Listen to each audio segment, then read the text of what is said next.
YCP పాలనల అధికార దుర్వినియోగం, ప్రతిపక్షాలపై పోలీసుల అరాచకాలు, అమాయకులపై దాడులు ఓ గిట్ల చెప్పుకుంటా పోతే వైసీపీ సర్కారు మొత్తం ఏపీల అరాచకమే చేసిందని లోకేష్ అన్న బగ్గనే గరమైండు కదా గప్పట్ల.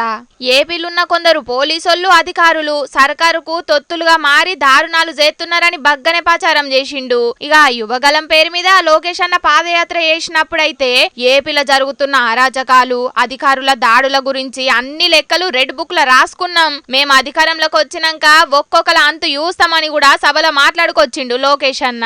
ఈ ముచ్చట మీద సిఐడి పోలీసులు లోకేష్ అన్నకు నోటీసులు కూడా పంపిండ్రు.